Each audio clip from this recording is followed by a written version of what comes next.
getting over. Got a month of cold because the kid the coldest. I ain't changed, I stay the same and maintain it. Safe to say the kid getting older. Forever gang, I'm never switching over. Made a lane and niggas can't get over. I can't mess with rappers, they be bogus. Rather get the pack and keep it open. Big dripper stand up in the ocean. Everybody trapping, we get lost. He ain't focused yet, but he ain't got motion. Made a half a ticket, not promotion. Shout out Switch and Sweet and keep me rolling. But if we get the op, we gotta slow. Ride around with Drake, like we LVO. I got some rats and I want some. Still got them pass in the hood, call it give and go. Keep a nigga, man, bitch in the figure four. Let me fuck when I want, I just come and go. Man, these rapping too deep for these skinny clothes. I might put me in some picture boat. They look great, this nigga like getting. Yo, what's good with y'all, man? It's Yooooooo, and today we want to be talking about some hoops. My fault if this video is a bit late, but I had to make sure the smoke was clear from all these trades the Wizards have been firing off. Only days into the offseason, the Wizards have finally made the executive decision to finally rebuild after several seasons of the franchise doing their best efforts to become competitive again since their days of having the star-studded backcourt of a prime John Wall and a Bradley Beal. And since their departure from John Wall, it feels like almost every above average player that Washington has managed to acquire has no intention with staying with the team long term, let alone the team keeping them long term. In fact, currently the only two players with the longest tenures on this roster is Deni Avdija, who they selected in the 2020 draft, and Daniel Gafford, who they acquired in the same year. It's almost as if the franchise has this reputation of being seen as a stop and hoop station for hoopers to just put up empty stats in a losing franchise and secure a bag or clean up a messy reputation. Spencer Dinwiddie and Isaiah Thomas, who both look like former shells of themselves with only half a season with the franchise. Then you had Russell Westbrook being traded there after all the stat padding allegations being at its peak after his time playing in Houston and OKC. And even with Kuzma and Porzingis both playing like borderline all-stars since their arrival in Washington, still previously dealt with doubtful claims on their impact on winning, and even their questionable shot IQ at times. But season after season, in their attempts of trying to become relevant again, they have consistently put together some of the most mediocre rosters together, in the midst of Bradley Beal having some of the best offensive seasons he's ever had in his career, with only one playoff appearance to show for it in the past 4 years, and it was a first-round exit to the 76ers back in 2021, along with being selected third-team All-NBA, and eventually a year later becoming one of the highest-paid athletes in the entire league, signing a 5-year Supermax extension, including a no-trade clause that would allow him to control the fate of wherever he was dealt to if he was traded. And well, to start off the 2023 offseason, that if was put to the test, when on June 18th, where the term free Beal would actually come to fruition,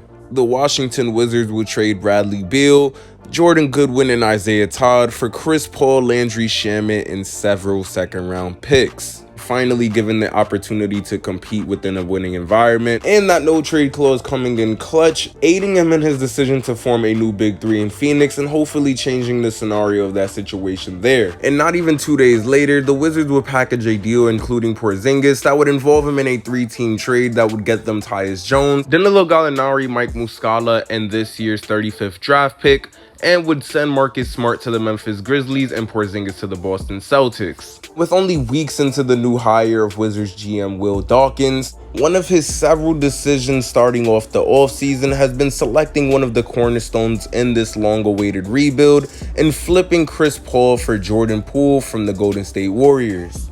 And I know you just took the job, but two names that have come up in rumor speculation about your team are Jordan Poole and Jonathan Kuminga. You've been on board when they came on, when they were acquired. What are your just general thoughts of Jordan Poole as his future moving forward, and also on Jonathan Kuminga?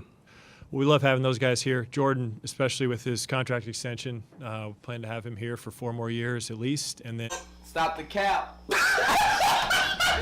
Now, my original reaction to the trade was confusing, as it was for many other NBA fans, simply for the obvious reason that yes, Chris Paul's playmaking would be a beneficiary for any roster in the NBA, but he doesn't quite fix the weaknesses that Golden State needed going into this offseason, especially following their playoff loss. Golden State is already small enough as it is, and if there's anything they needed to bulk up in was definitely their size and their depth. But initially, I thought it was too big of a risk to take when you had an opportunity to get a better exchange for a 24-year-old that is truly capable of being an all-star. But after looking at the Warriors' contract situations, it has become a lot more clear that this is not only a win-now move, but it is a deal that can benefit both teams, both in the long term and also in the short term, as it is a move that would grant them more flexibility to experiment with their roster in next year's offseason. Draymond's contract still being a TBD, with him declining his player option, and with Chris Paul only having a one-year deal. And the only guaranteed contracts coming back to them after next season is Stephen Curry, Andrew Wiggins, Kevon Looney, and potentially Jonathan Kuminga and Moses Moody, assuming that they aren't moved and that Golden State accepts their team options. But it is safe to say that for now, the Warriors went with the more experienced and higher IQ point guard than the uncertain team behind the fit of the development of Jordan Poole for the next 3 to 4 years in his contract. Plus, a little after the trade, Jordan Poole went on to unfollow Draymond Green on IG, so possibly there's still some hidden tension there, and the organization decided to go with a move. As for Washington's perspective of the deal, while they did acquire themselves a guard they could rely on to potentially lead the charge of their rebuild, it'll be no doubt that Jordan Poole will be a project for them to develop for the better or worse throughout his tenure on being on this team, because alongside him having a huge upside on the scoring end with his ball handling, his shiftiness, his shooting ability, and also his improved IQ in finding scoring opportunities with his off-ball movement, and also create off the dribble and play in pick and roll situations. As I will reiterate some of the points from my last video, his huge downsides is also his lack of ability to be a consistent defender and also becoming too turnover prone in certain isolation situations. But if worse comes to worse with the turnover aspect, at least now the Wizards have two of the best passing backup point guards to help balance that out. Speaking of guards on the Wizards roster, one young talent they decided to invest in on draft night and trading for was Bilal, and I'm not even about to do that to his last name because I can't pronounce it.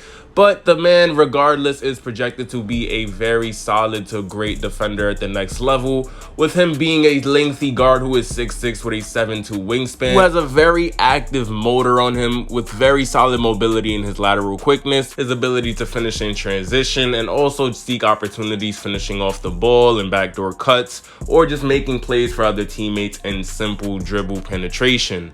Now, his offensive game as a whole still needs some work, as only time will tell whether his jump shot translates to the NBA or not. While his form looks solid, he does struggle at shooting off the dribble and creating plays for others, and also in catch and shoot opportunities, as his last season in the NBL, his numbers from there wasn't that great. Defenders did tend to sag on him, and in half-court opportunities, he did struggle getting to the rim as often. But he is only 19 years old with a very solid IQ to the game, and on a team that doesn't have many great defenders outside of Avdia and Gafford, who's more of a hustle player at the big man front. Regardless of them losing Porzingis and Goodwin in trades, who also aided them on that end of the floor as well, they still gonna be collectively trash as a unit for at least the next 2 years. But the least this team could use is some more defensive-oriented minded players, especially around an offensive skill set in Jordan Poole. Even when in discussing offensive skill sets on the Wizards, I don't think that Corey Kispert gets enough credit or mentioned enough in the future of the Wizards when it comes to that, because bro has the potential to be one of the most lethal shooters in the NBA. In his rookie season, he didn't get the most consistent burn, as he wasn't really featured in the offense as often, and even that was the tale for him in the beginning of this season. But what people tend to forget, which I don't blame them for forgetting because it's the Washington Wizards, is that in the month of March, once he started getting consistent starter level minutes and more off-ball plays and screen actions were just created for him, not only did he end the regular season off with a bang, having 3 nights in 1 month where he scored his career high in points, and proceeded to finish the last month of the regular season averaging 15 points while shooting 55% from the field and 48% from 3 on 7 attempts a game, and finishing the season shooting 42% from 3 on 5 attempts a night.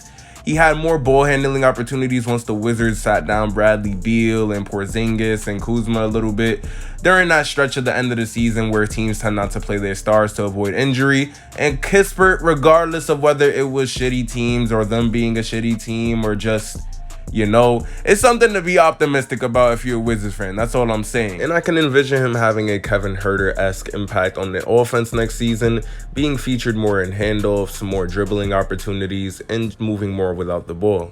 But at max, this team is like a play-in team, and yeah, that's really it. I don't see like a Utah Jazz beginning of last season type shit. Like Poole might average 30 to start out the season if some bitches is in the stand, but it don't get any further than like a 10 seed on my predictions on the Caps of this team. And that's me being generous, because in reality, this team is definitely like the worst to second worst team in the East. But in the rare case scenario that someone has an unexpected breakout season for them next year, or they have multiple players playing better than expected, and it's still unknown whether Kyle Kuzma resigns with the team or goes elsewhere in free agency. That being said, for the Wizards being a franchise that is often remembered for making terrible decisions when it comes to their acquisitions that they add to their team, whether it's drafting or either free agents or contract signings, it's good to see that they're finally going in a solid direction with the rebuild route, even though it's going to be sometimes to see the fruits of their labor. After all, that is part of the journey of a rebuilding process. At the end of the day, it was the decision they really needed to do, and it'll be truly intriguing to witness how each of the key pieces involved in these trades will perform and fit next to their newfound teams next season. However, specifically when it comes to the Bradley Beal and Kristaps Porzingis trade, because that is some conference shifting shit, I do want to go more in detail into that in a separate video and the impact that it will eventually have on the franchises that they were moved to. And in order to get this video out to you guys sooner, I just think it's best for me to go more in detail in that in a different video. But that'll be coming soon. Stay tuned, and if you enjoyed the video, leave a like down below. Subscribe to the channel if you're new, because you know we get litty in this section, and comment down what you think the future is for the Wizards.